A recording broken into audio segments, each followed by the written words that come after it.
नमस्कार, take edu के channel में मैं आपका स्वागत करता हूं। आज मैं एक नए वीडियो के साथ आया हूं जिसमें बिहार में आई एक वैकेंसी के बारे में बात करने वाला हूं। एक्चुअली ये जो वैकेंसी आई है वो गृह रक्षा वाहिनी एवं अग्निशमन विभाग के लिए आई है। तो यहाँ पर आप देख सकते हैं कि बिहार के विभिन्न जिलों में बिहार गृह रक्षा वाहिनी एवं स्वयंसेवी गृह रक्षकों के लिए जो है 15,000 बहुत ही बड़ी वैकेंसी 15,000 की आई है, आप ध्यान रखें। एक बहुत ही बड़ी वैकेंसी है ये और उसके लिए ऑनलाइन आवेदन मांगा गया है। यहाँ पर आप देख सकते हैं जिलावार जो है कौन से कास्ट के लिए कितनी वैकेंसी है, सब कुछ जिलावार दिया गया। पटना के लिए, नालंदा, रोहतास, भोजपुर, यहाँ सभी ज़िले के लिए बिहार के गोपालगंज, मुजफ्फरपुर, सिवान, सीतामढ़ी, शिवहर, मधुबनी, समस्तीपुर, सुपौल, सभी ज़िला का नाम है यहाँ पर। आप देख सकते हैं महिलाओं के लिए भी इसमें वैकेंसी है जो आरक्षित है। यहाँ पर आप 37 ज़िला जो है बिहार के, उस 37 ज़िले के लिए वैकेंसी है जिसमें आपको 15,000 की वैकेंसी है। यहाँ पर अरवल जिला और पुलिस जिला नवगछिया तथा बगहा में रिक्ति शून्य है। गृह रक्षकों का स्वच्छ नामांकन जिला स्तरीय मेधा सूची के अनुसार किया जाएगा और जो कास्ट से बिलोंग करते हैं, जो रिजर्वेशन कैटेगरी से, उनको एज पर गवर्नमेंट रूल के हिसाब से उनको इसमें छूट का प्रावधान रहेगा।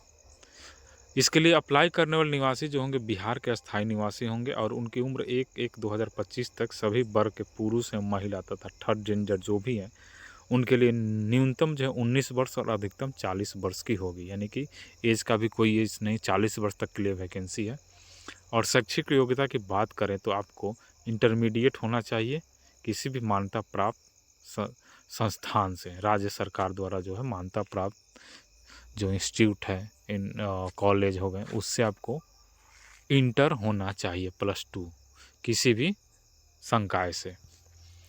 शारीरिक योग्यता की बात करें तो आपको मतलब कठिन कार्य करने में सक्षम होना चाहिए, आपका फिजिकल स्ट्रांग होना चाहिए। आइए उसके भी बात करते हैं यहाँ पर। तो शारीरिक मापदंड ऊंचाई सभी वर्ग के लिए, जिसमें पूर्णिया एवं कोसी प्रमंडल जिला को छोड़ करके न्यूनतम ऊंचाई जो है 5 फीट 4 इंच यानी 162.56 सेंटीमीटर होना चाहिए। पूर्णिया और कोसी प्रमंडल जिला में जो भी निर्देशित हैं उनके लिए 157.5 सेंटीमीटर होना चाहिए। सभी वर्ग के महिला अभ्यर्थी जो भी महिला आवेदक हैं उनके लिए 153 सेंटीमीटर हाइट होनी चाहिए। सीना की बात कर ली जाए तो वहीं पूर्णिया एवं कोसी प्रमंडल जिला के पुरुष अभ्यर्थी को अगर छोड़ दिया जाए तो सीने की जो ये आपका होना चाहिए बिना फुलाए 79 सेंटीमीटर और फुला करके 5 सेंटीमीटर में जोड़ देना है, ठीक है। उसी तरह से जो पूर्णिया और कोसी प्रमंडल के ज़िले हैं उसमें आपको 76 सेंटीमीटर बिना फुलाए होना चाहिए। सभी वर्ग के महिलाओं के लिए सीना की मापी नहीं होगी। आपका चरित्र स्वच्छ होना चाहिए, नैतिक होना चाहिए, यानी कि कैरेक्टर सर्टिफिकेट इसमें डिमांड किया जा सकता है। उसकी जानकारी भी हम वीडियो में आगे बढ़ते हुए देंगे। आवेदन जो होगा वो ऑनलाइन होगा और ऑनलाइन आवेदन जो होगा वो ऑनलाइन bhg.bihar.gov.in की वेबसाइट पर होगा। इसका लिंक मैं वीडियो के डिस्क्रिप्शन में डाल दिया हूँ, आप देख सकते हैं। तो यहाँ से जा कर के आप ऑनलाइन आवेदन कर सकते हैं। एक्चुअली ऑनलाइन आवेदन जो है 27 मार्च 25 से शुरू हो चुका है और 16 अप्रैल तक चलेगा। यानी कि अभी समय है, आपको 2 सप्ताह का अभी भी समय है आज से, तो आप इसको ज़रूर भर दें। यहाँ पर ऑनलाइन आवेदन करने की जो फीस है, जो ऑनलाइन भुगतान होगा, उसमें गैर आरक्षित, आर्थिक रूप से कमज़ोर, पिछड़ा वर्ग और अत्यंत पिछड़ा वर्ग यानी कि general candidate, OBC, EBC, transgender, उसके लिए 200 रुपये और अनुसूचित जाति जनजाति महिलाएं SC ST and ladies candidate उसके लिए आपको 100 रुपये फीस देने होंगे।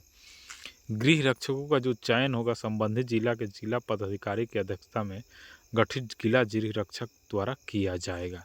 इसमें जो अभ्यर्थी का चयन किया जाएगा वो जिला गृह रक्षक चयन समिति द्वारा जिस डेट को पात्र समझेंगे उसका सूची बनाएंगे और उसको अनुशंसा करके जिला पदाधिकारी को सौंप देंगे। नामांकन की प्रक्रिया यानी कि वहीं ऑनलाइन जो नामांकन होगा, अभ्यर्थी जिस जिला का स्थायी निवासी है एकमात्र उसी जिला में आवेदन भर सकते हैं। यदि कोई अभ्यर्थी एक से अधिक जिला में आवेदन देता है तो ऐसी स्थिति में उनका आवेदन रद्द कर दीजिएगा। यानी कि आप जिस जिला से भी, बिहार के जिस भी ज़िले से बिलोंग कर रहे हैं, सिर्फ एक ही आवेदन डालें, क्योंकि 2 आवेदन डालने से आपका आवेदन रद्द हो जाएगा, आपकी पात्रता को मान्य नहीं माना जाएगा।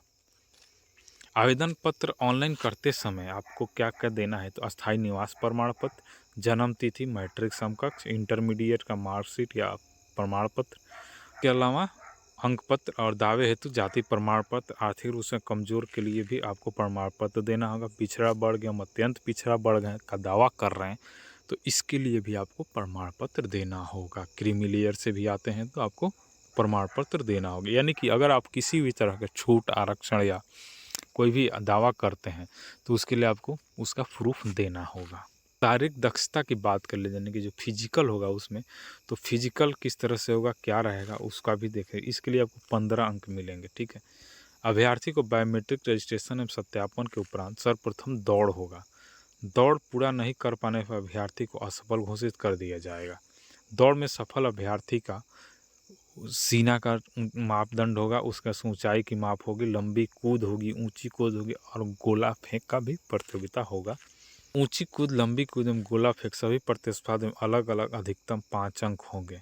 प्रत्येक अभ्यर्थी को ऊंची कूद, लंबी कूद एवं गोला फेंक 3 प्रतिस्पर्धाओं में अधिकतम 3 मौका दिया जाएगा, यानी कि हर एक के लिए 3-3 चांस आपको मिलेंगे।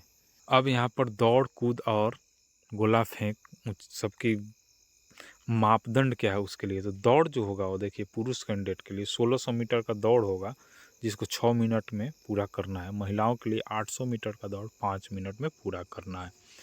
ऊंची कूद की बात करें तो 4 फीट से कम 0 अंक, 4 फीट तक 1 अंक होगा, 4 फीट 3 इंच तक 2 अंक, यानी 5 फीट तक आप कूदते हैं तो आपको 5 अंक मिलेगा पुरुष में। महिलाओं में अधिकतम 4 फीट कूदेंगे तो आपको 5 अंक। लंबी कूद आप अगर 16 फीट तक करते हैं तो 5 अंक मिलेंगे। 12 फीट अगर करते हैं तो 0 अंक ही मिलेगा, यानी कोई आप सफल नहीं होंगे। उसी तरह लंबी कूद में भी 9 फीट अगर महिला कूदती है तो 0 अंक और 13 फीट अगर कूदती है तो 5 अंक मिलेंगे। गोला फेंक में 16 पाउंड का गोला होगा, अगर आप 20 फीट तक फेंक देते हैं तो 5 अंक मिलेगा पुरुष अभ्यर्थी को, और महिला अभ्यर्थी 14 फीट तक गोला फेंकती हैं तो उसको भी 5 अंक मिलेंगे। के बाद आपका ऑनलाइन आवेदन करने के बाद आपका डॉक्यूमेंट वेरीफाई होगा, फिजिकल होगा, उसके बाद आपका क्या होगा, मेडिकल किया जाएगा, यानी चिकित्सीय परीक्षण।